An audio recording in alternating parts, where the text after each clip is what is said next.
우리의 힘이 되신 하나님의 축복이 여러분과 함께 하시기를 바랍니다. 우리가 신앙생활을 하고 영성 수련을 하는 데 있어서 중요한 것 하나가 우리 내면을 들여다보면서 우리가 무엇을 중시하면서 사는가, 나는 어떤 방식으로 삶을 살아가고 있는가, 그걸 성찰하면서 자신을 변화시키고 그리고 그리스도를 닮아가는 것이 중요한 훈련 중에 하나입니다. 우리는 어떤 방식으로 사나? 에릭 프롬이라는 20세기 대표적인 사상가이자 사회심리학자인 에릭 프롬은 그의 책 소유냐 존재냐에서 사람은 두 가지 방식으로 살 수 있다고 얘기를 합니다. 첫째는 소유 방식인데 현대인의 대부분은 소유 방식의 삶을 살고 있다고 얘기를 합니다. 다른 하나는 존재 방식입니다. 소유 방식, 존재 방식 하니까 머리 아픈 복잡한 얘기 같이 들릴 수가 있는데 우리식으로 얘기하면, 쉽게 얘기하면 이렇습니다. 요즘은 초등학생들이 친구를 만날 때 이렇게 물을 때가 있답니다. 야, 너네 아파트 몇 평이냐? 이렇게 묻는다는 것이죠. 이것은 대표적인 부모로부터 배운 소유 방식의 사고, 소유적 사고를 보여준다고 볼 수 있습니다. 너네 아파트가 몇 평이냐라는 것은 그 아이가 살고 있는 집, 그 집의 재산 정도를 보면서 그 아이가 어떤 아이인지 또 어떤 대우를 해줘야 될지를 평가하는 것이죠. 이런 소유 방식은 사람의 삶의 행복, 사람의 삶의 가치, 성공, 이런 것들을 갖다가 소유에다가 두고 살아가는 방식인 것입니다.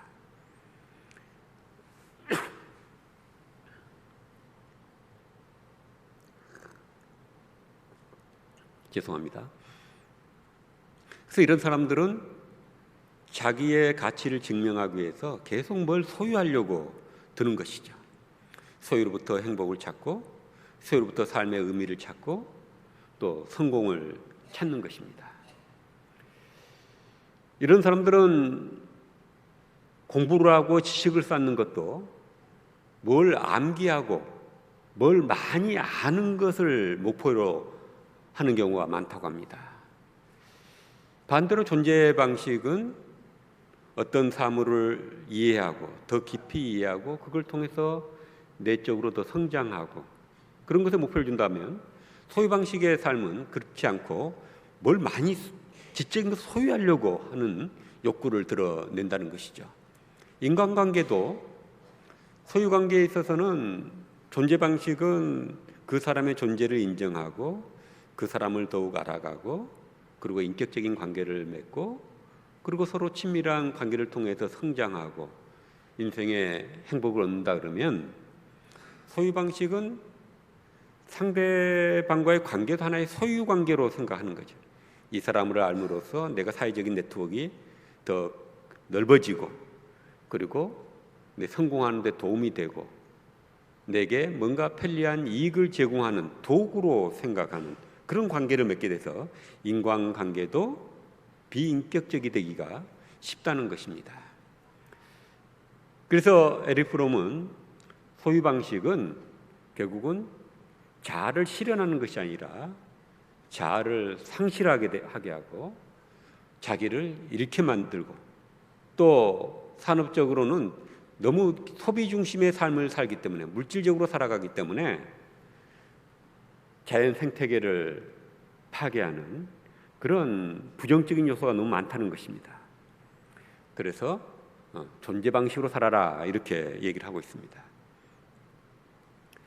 소유 방식의 폐해는 그것만 있는 것이 아닙니다. 신앙적으로 보면 소유 방식에 사는 사람들은 진정한 신앙에 도달할 수가 없다는 것입니다. 왜냐하면 물질을 최고 가치로 여기기 때문에 물질을 숭배하는, 그래서 하나님이 있어야 될 자리에 있지를 못하게 돼서 교회는 나와도 진정한 신앙에 이르지를 못하는 것이죠. 두 주인을 섬기는 사람이 돼버리는 것입니다. 한 예를 들자면 어떤 신앙인들의 모임에 간 적이 있었습니다. 제가 강연을 갔는데 거기는 돈이 많은 분도 그 자리에 앉아 있었고, 이제 식사를 하는 자리였는데 그 뭐 사회 고위직에 있는 분들도 있었어요. 근데 돈을 많이 가진 분이 저한테 이렇게 묻더라고요. 어느 교회? 제가 지었어요. 그러더라고요. 아, 그러세요? 큰일 하셨네요. 그 교회 위치 왜 거기다 지은 줄 아세요? 아, 왜 그 위치에다 짓게 됐는데요? 제가 거기다 짓자고 했어요. 제가 돈을 내는데 제가 그 정도는 결정할 수 있어야죠. 그래서 깜짝 놀랐습니다. 그분은 하나님께 헌금한 것을 자기 돈이라 생각을 하고, 자기가 돈을 냈으니 고난을 행사해서 교회를 어떻게 지을지, 어디에다 지을지를 자기가 결정해야 된다고 생각을 하고 있었고, 그래서 그분 태도가 너무 좀 제가 교만하게 느껴져서, 아, 이분은 차라리 헌금을 조금 하고 더 겸손했으면 더 하나님께 영광이 됐겠다, 그런 안타까운 생각이 들었습니다. 헌금을 많이 하는 분들만 그러는 건 아닙니다. 소유 방식의 사람들은 헌금을 적게도 이 소유 자체에 집착하기 때문에 선교단체나 교회의 돈이 자기 돈이라 생각을 하기가 쉽습니다. 그런 분이 회계를 맡으면 교회 일하거나 선교단체 일하기가 참 힘들어요. 제가 어떤 선교단체 일을 할 때에 그 어떤 분이 회계를 맡았는데 사람들이 다 저기 와서 일하기가 힘들다고 하소연을 하는 거예요. 문제는 뭐냐면 예산이 세워져 있고 좋은 뜻으로 그 일을 해야 되는 건데 본인 돈이냐, 그냥 그 돈 자체 쓰는 것을 아까워하는 거예요. 왜 거기다 돈을 쓰냐, 구제를 해도 우리가 꼭 그걸 해야 되느냐, 이런 식으로 못하게 하는 겁니다. 그러니까 성실히 하나님의 돈을 관리하는 게 아니라 돈 자체에 집착하는 것처럼 보였어요. 그 깜짝 놀랐습니다. 아, 이분이 왜 이러나?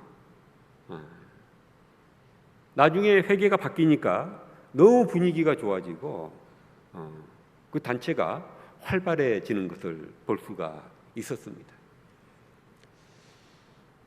우리가 신앙생활을 해도 진정으로 믿음으로 변화해서 새로워지지 아니하면 우리는 여전히 하나님께 의지하지 아니하고 물질에 의지하려고 들면서 물질에 그렇게, 심지어는 교회 헌금에조차까지도 집착을 하게 된다는 것입니다.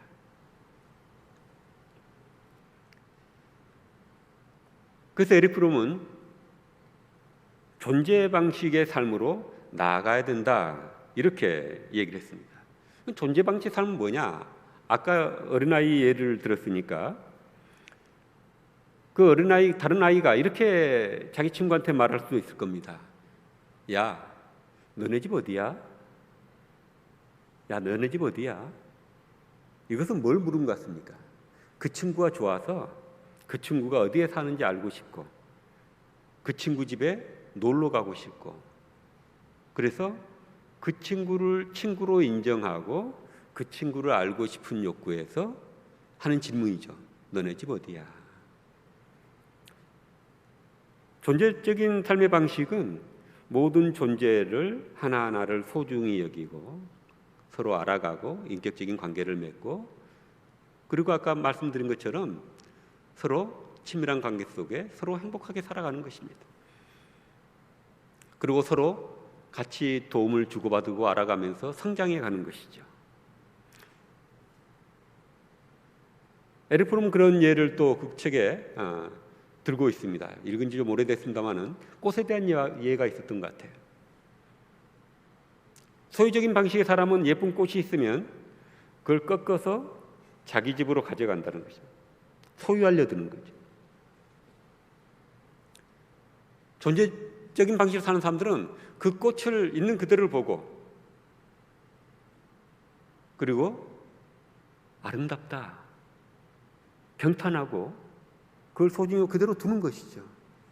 그리고 또 지나갈 일이 있으면 거기 들려서 또 보는 것입니다. 같이 살아가는 것이지.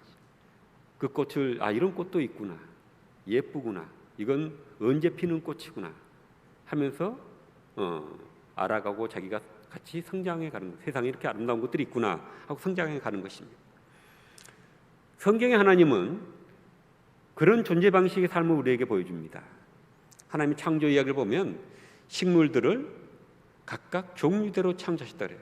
하나하나 다 소중히 여기며 창조하시고 그것을 아름답다고 얘기해 주세요. 동물들도 창조할 때 각각 종류대로 소중히 여기고 창조하시고 그리고 각 종류대로 다 아름답다고 얘기를 해주세요. 그리고 축복합니다. 사람을 지켜도 사람을 번성하라고 축복해 줍니다. 아름답고 소중하게 여기시는 거죠.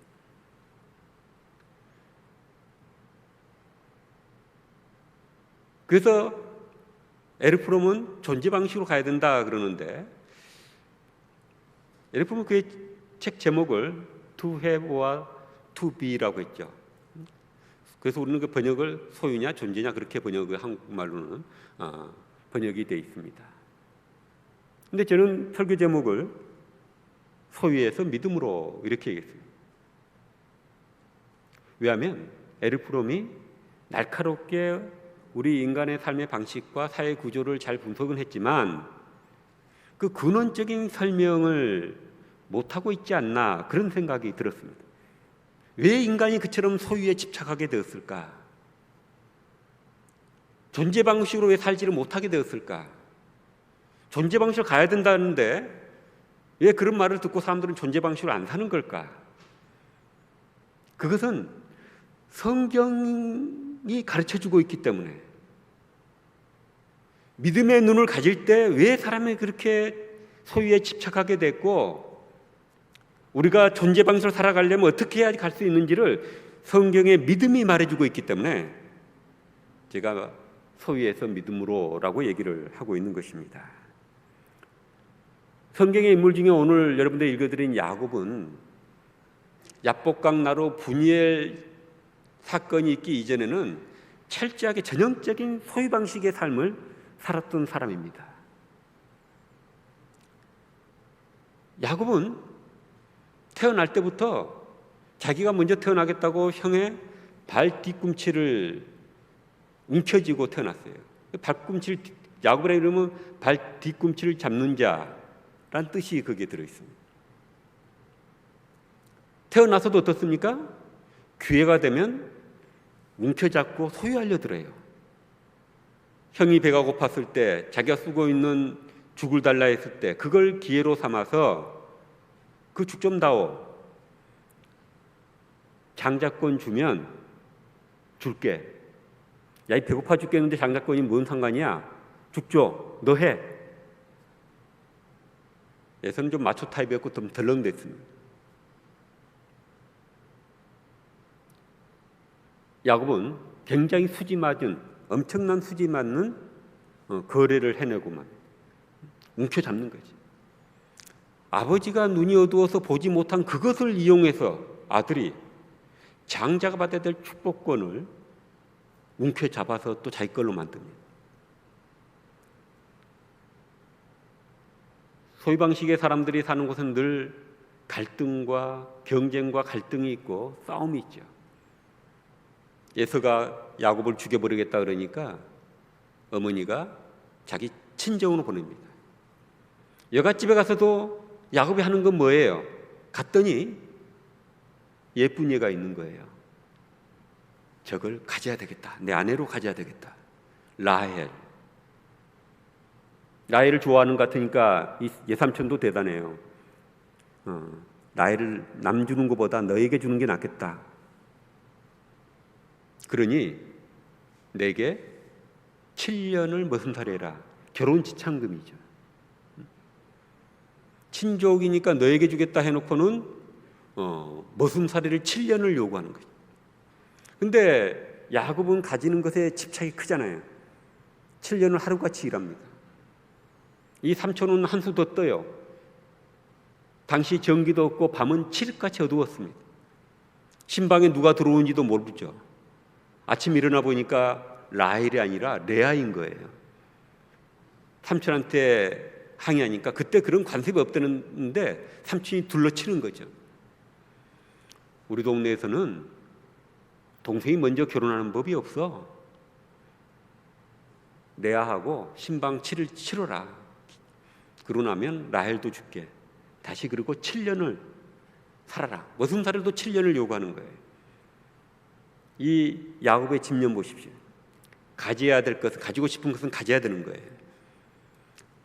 자기가 가지고 싶은 여인을 위해서 14년을 아무런 대가도 없이 일을 하고 머슴살이를 합니다. 드디어 사랑하는 아내 라헬을 가졌을 때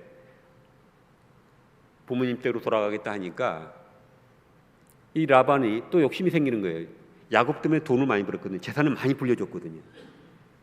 야, 그러지 말고 나하고 계약을 맺자. 앞으로는 일하면 너에게 삭슬 주겠다. 삭슬 어떤 방식으로 주느냐? 염소나 양의 색깔이 얼룩달룩한 것들, 그것은 너 가져라.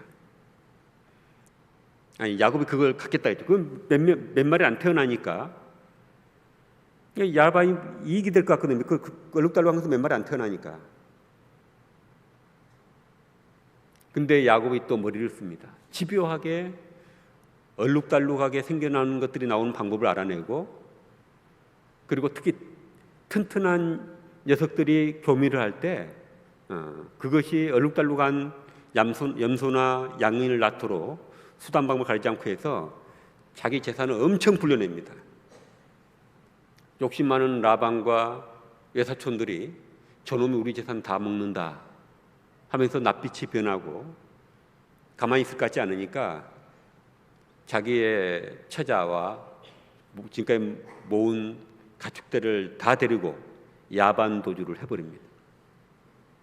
라반과 사촌들이 화가 나서 쫓아오지만 하나님이 개입해서 다행히 문제는 해결되고 자기 고향 땅 약복강으로 이제 건너서 고향 땅으로 들어가려고 분예리라는 곳에 도착을 했는데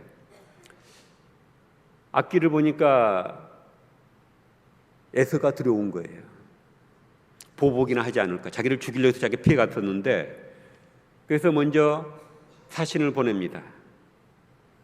화해의 사신을 보냈는데 이미 에서는 그 소식을 듣고 400명의 사병을 이끌고 죽이겠다 쫓아오는 거예요. 야곱이 굉장히 궁지에 몰리게 됐습니다. 다시 머리를 씁니다. 선물을 보내죠. 한 번에 보내지 않습니다. 선물을 여러 때로 나눠서 가랑비에 옷 젖는다고 한때 보내고 나서 또 보내고 또 보내고 계속 선물을 받게 함으로써 그 분노를 누그러뜨리려 하는 거죠. 마지막에는 자기 아내와 자식들 그리고 가진 남은 가축들을 두 때로 나눠서 한쪽을 공격하고 한쪽을 내가 보호해야 되겠다 하고 그걸 나눈 다음엔 그때들도 전부 다 약복강을 보냅니다. 23절에 이렇게 되어 있습니다. 여러분 한번 느낌을 느껴보십시오. 그들을 인도하여 시내를 건너가게 하며 그의 소유도 건너가게 하고, 지금까지 그렇게 움켜잡았던 것들을 이제는 다 놓아서 자기 앞서 다 보냅니다. 그때 야곱의 심정이 어땠을까요? 그렇게 움켜잡으려고 했던 것들이 자기 손아귀를 다 빠져나가는 거예요. 자기가 움켜잡으려고 했다고 해서 움켜잡을 수 없다는 것을 이 야곱이 절실하게 느끼고 있을 때 하나님은 야곱에게 찾아옵니다.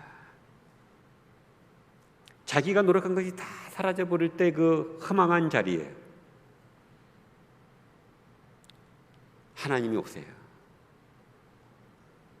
이제는 야곱이 어떻게 하느냐? 24절 보면 야곱은 홀로 남았더니 어떤 사람이 날이 새도록 야곱과 씨름하다가 자기가 야곱을 이기지 못함을 보고 그가 야곱의 허벅지 관절을 치매 야곱의 허벅지의 관절이 그 사람과 씨름할 때 어긋났더라. 그가 이르되 날이 새려하니 나로 가게 하라. 야곱이 이르되 당신이 내게 축복하지 아니하면 가게 하지 아니하겠나이다. 야곱은 인생의 축복이 소유에서 오는 것이 아니라 이제 이 하나님에게서부터 온다는 것을 야곱이 알게 된 거예요. 자기가 그렇게 붙잡으려 했던 소유는 떠나갈 수 있지만, 의지할 수 없는 것이 될 수 있지만, 하나님만이 자기를 붙잡아 줄 수 있고 의지할 수 있고 축복이 될 수 있다는 것을 깨닫고, 당신 내 축복을 주세요. 하나님이 떠난다 그러는데도 놓지 않았어요. 결국 환도뼈를 쳐서, 고관절을 쳐서 놀 수밖에 없는 상황을 만들고 놓게 됩니다. 하나님은 그에게, 야곱에게 말합니다. 너 이름을 바꿔라. 너는 이스라엘이다. 사람과 겨루서도 이기고 나 하나님과 겨루서도 이겼으니 너는 이스라엘이다. 그래서 야곱의 이름이 이스라엘로 바뀝니다. 그리고 야곱은 약복강을 건너서 자기 형을 맞으러 갑니다. 하나님의 도움으로 에서의 마음이 열립니다. 이제 야곱은 변했어요. 소유로부터 살려는 자가 아니라 이제 하나님으로부터 사는 자, 하나님의 선택받은 자, 하나님의 자녀로서 내가 나로서 내 인생을 사는, 소유함으로써 내 인생이 아니라 내가 나로서 내 진정 내 내면에 무엇이 요구되는지, 내 내면의 진정한 나를 채워줄 수 있는 가치가 무엇인지, 또 다른 모든 것들을 소유하러 들거나 이용하러 드는 게 아니라 그들과 바른 인격적인 관계성 속에 살아가는 것으로 바뀐 것입니다. 형과도 이제 화해하고, 형님은 형님대로 잘 되고 나는 나대로 잘 되는 그런 삶을 사는 자로 바뀌게 된 겁니다. 그래서 이제 형의 장자권을 뺏었던 그것을 보상하려 드는 겁니다. 에서가 안 받겠다 그러니까 받으라고 그걸 줍니다. 에서 같이 가자 그랬을 때 먼저 가시라 그러고, 자기는 가나안 땅 세겜으로 가서 하나님 앞에 단을 쌓습니다. 뭐라고 쌓습니까? 단을 쌓고는 엘렐로의 이스라엘, 엘은 하나님, 이 히브리어로 하나님이라는 뜻입니다. 하나님, 엘을 두 번 얘기하죠. 하나님, 이스라엘의 하나님. 이스라엘은 자기 이름이죠. 하나님, 당신은 바로 나 이스라엘의 하나님이십니다. 이제는 재물이 하나님이 아니라 하나님이 나의 하나님이십니다. 하나님만을 섬기며 살겠습니다 라는 결단의 표시, 인생의 전환의 표시를 거기서 야곱은 보여주고 있는 것입니다. 그리고 세겜성에 올라가서 거할 땅을 사고 있는데 또 문제가 터집니다. 세겜성의 추장의 아들이 딸 디나를 보고 반해가지고, 자기 권력이 있으니까 붙잡아 가서 욕을 보입니다. 야곱의 아들들이, 그곳의 문화는 이 명예와 수치가 중요한 가치입니다. 근데 자기 동생이 수치를 당했으니 견디지 못하는, 지금도 거기서는 명예가 실추되고 명예가 침해를 당하면 명예살인을 하잖아요. 중동 지역은 지금도 그런 일들이 발생합니다. 레위와 시므온이 다시 세겜 추장의 아들이 결혼하자, 그 아버지를 넣어서 결혼하자 그러니까 당신들이 할 일을 받으면 하겠다, 작전을 짜는 거지. 그들이 움직이지 못하게, 할례는 남성의 성기에 포피를 잘라내는 겁니다. 그러니까 당시 약은 없고 그게 상처가 덧나고 그 성의 남자들이 움직일 수 없을 때 레위와 시몬이 칼을 들고 가서 다 남자들을 죽여버립니다. 그리고 그 성을 탈취합니다. 아버지에게 배운 거죠. 이전에 아버지. 무슨 스스로라도 가질 수 있으면 다 탈취하고 가지는 그런 그들을 보고 이제 변한 야곱이 나무랍니다. 왜 그런 짓을 하느냐?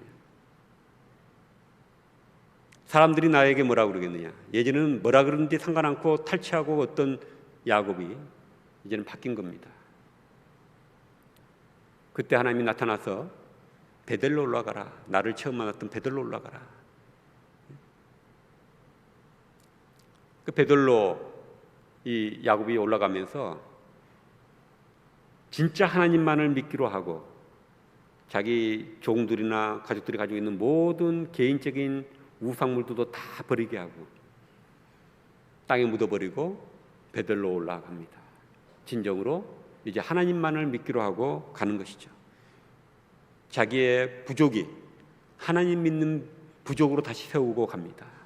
그래서 야곱은 하나님의 믿는 믿음의 조상이 되게 된 것이죠. 이 야곱이 아들 요셉이 대제국 이집트의 총리가 돼서 갔을 때도 옛날 같았으면 어떻겠어요? 아들이 총리야? 하고 그 권력을 빌려서 많은 땅을 차지하고 재산을 벌려고 눈에 불을 켰을 것입니다. 근데 이제 야곱은 그 이후에 분열 이후에 야곱은 뭘 가지겠다고 골몰하는 사람이 아닌 것으로 나옵니다. 그곳에서 다 자기 죽을 때 유언이 뭐냐? 아들들을 다 축복하고 난 다음에 자기 시신을 자기 할아버지 할머니가 묻혔던 곳에 묻어라. 그게 유언이었어요. 나는 우리 조상들에게 약속하신 땅, 그 땅에 묻히겠다. 나는 하나님의 사람으로, 하나님이 주신 땅에 살던 사람으로 내 인생 끝내겠다. 이제는 하나님의 사람으로 사는 것, 소유가 아니라 하나님의 사람으로 사는 것을 최고 가치로 여긴 것입니다. 그래서 하나님이 모세에게 나타났을 때 뭐라고 말씀하세요? 당신이 누굽니까? 그러니까 나는 스스로 있는 자라고 얘기하지만 그 앞에 말씀하시기는 아브라함과 이삭과 야곱의 하나님, 너희 조상의 하나님이라고 자기를 소개합니다. 야곱을 신앙인으로, 자기의 자녀로 하나님이 인정하신 거죠. 우리는 하나님을 믿는 사람들입니다. 그러나 우리가 진정으로 하나님을 체험하고 하나님을 나의 주님으로 정말 야곱처럼 엘렐로의 이스라엘, 엘렐로의 철수, 엘렐로의 재홍, 엘렐로의 영순이 나의 하나님, 재홍의 하나님, 철수의 하나님이 되어야 소유욕에서 벗어나서 존재 방식으로 살아갈 수가 있다는 것입니다. 믿음이 있어야, 믿음의 체험이 있어야 그게 가능하다는 것입니다. 오늘 광고를 보듯이 많은 성도들이, 여러 성도들이 하나님의 부름을 받았습니다. 장례 예배를 인도할 때 가끔 제가 유가족들에게 묻습니다. 아버지는 자녀들에게 어떤 아버지였습니까? 어머니는 여러분에게 어떤 어머니였습니까? 여러분의 아버지는 어떤 분이고 인생을 살면서 무엇을 중요시 여기며 사셨습니까? 인생에 중요한 신념이나 원칙이 있으셨습니까? 교훈이 될 만한 것이 있으면 얘기해 주세요. 같이 우리 성도와 나눕시다. 여러분 걱정하지 마세요. 대부분 보면 좋은 얘기해요.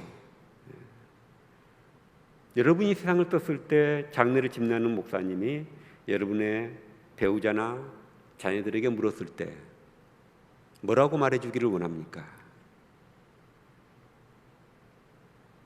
여러분이 소유욕에 차서 소유 방식으로 계속 살면 해줄 얘기가 별로 없을 거예요. 가끔 물으면 당황하는 분들이 있으세요. 별 뭐라고 말씀드릴 게 없는데요.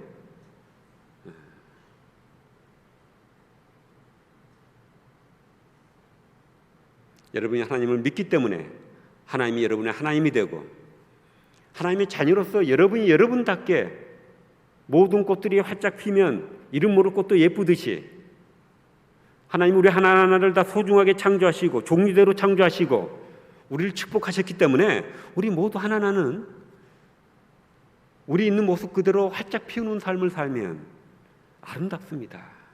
저는 교회에서 또 학교에서 목회를 하면서 그걸 정말 느꼈어요. 뭐 대단한 세상적으로 뭘 이뤄서가 아니라 정말 하나님의 사람답게 그의 인격이 활짝 믿음으로 펴있고 섬길 줄 알고 사랑할 줄 알면 그 성도 한 분이 얼마나 선한 영향을 끼치는지 알 수가 없습니다. 마음에서부터 존경심이 우러나는 것을 늘 느낍니다.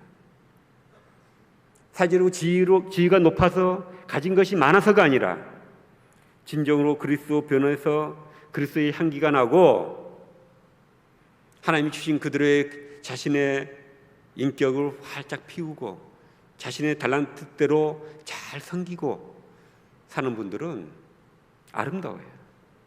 그런 분들의 장례를 인도할 때는 마음에 기쁨이 있습니다. 설교가 쉽습니다.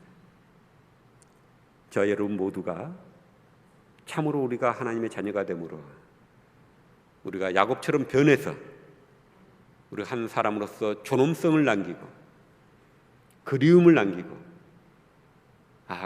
그 성도님처럼 그 장로님처럼 군사님처럼 집사님처럼 나도 되었으면 좋겠다.